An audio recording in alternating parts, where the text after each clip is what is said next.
इल्ला अपने गांव का सबसे शरारती बच्चा था। उसकी माँ उसे हमेशा समझाती रहती थी, लेकिन वह कहाँ मानने वाला था।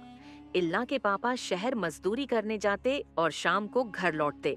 गांव में बच्चे अगवा हो रहे थे। हर तरफ डर और घबराहट का माहौल था। गांव वाले अपने बच्चों को हर जगह साथ ले जाते और वापस भी साथ लाते। इल्ला के पापा ने इल्ला की माँ से कहा, ये बहुत शरारती है।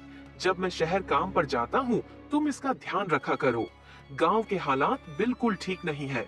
अगले ही दिन उनके घर शहर से मेहमान आ जाते हैं। मिरहा और जैनब जब भी गांव आती तो बहुत मजे करती। इल्ला, मिरहा और जैनब गली में खेल रहे थे। तभी एक भिखारी वहां आता है और कहता है, बेटा, मुझे कुछ खाने को ला दो। इल्ला जैसे ही घर जाता है, भिखारी जैनब को अपने साथ लेकर रफू चक्कर हो जाता है। जब इल्ला वापस आता है तो वह पूछता है, मिरहा, वो भिखारी कहाँ गया? मिरहा कहती है, वो भिखारी जैनब को आइसक्रीम दिलाने ले गया है। इल्ला तुरंत समझ जाता है। अब वह भिखारी के पीछे चल पड़ता है, लेकिन वह गया कहाँ, कोई पता नहीं। इल्ला गांव से दूर एक जंगल में पहुंच जाता है। वहां उसे जैनब का एक जूता मिलता है। थोड़ा और अंदर जाने पर वह जैनब और उस भिखारी को देखता है। असल में वह भिखारी छोटे बच्चों को अगवा कर उन्हें भिखारी बना देता था और खूब पैसा कमाता था। वहां गांव के और भी बच्चे मौजूद थे, जिन्हें उसी भिखारी ने अगवा किया था। भिखारी सो रहा होता है। अब इल्ला चुपके से जाता है और जैनब की रस्सी खोल देता है, लेकिन गांव का एक बूढ़ा लड़का शोर मचा देता है और भिखारी की नींद खुल जाती है। वह इल्ला को भी बांध देता है। अब वापसी का कोई रास्ता नहीं था। उधर पूरे गांव में यह खबर आग की तरह फैल जाती है। सारा गांव परेशान हो जाता है, लेकिन मिरहा भी इल्ला का पीछा कर रही थी। कुछ समय बाद भिखारी फिर से सो जाता है। मिरहा चुपचाप आती है और इल्ला को खोल देती है।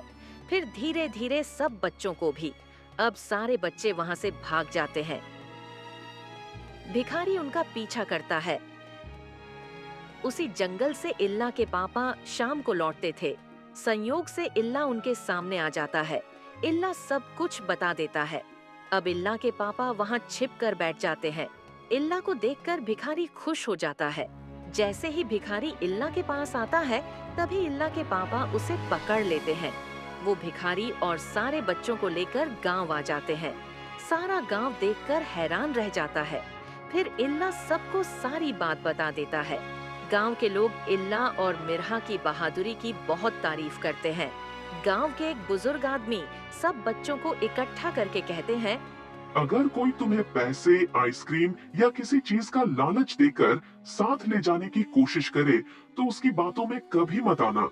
ये लोग मासूम बच्चों को बहला फुसलाकर भीख मंगवाते हैं और खुद आराम से खाते हैं। आज अगर इल्ला और मिरहा ना होते, तो शायद तुम लोग अपने माँ बाप से कभी ना मिल पाते। बच्चों, आपको भी अगर कोई अनजान शख्स इस तरह अपने साथ ले जाने की कोशिश करे, तो फौरन अपने वालिदैन को बताएं।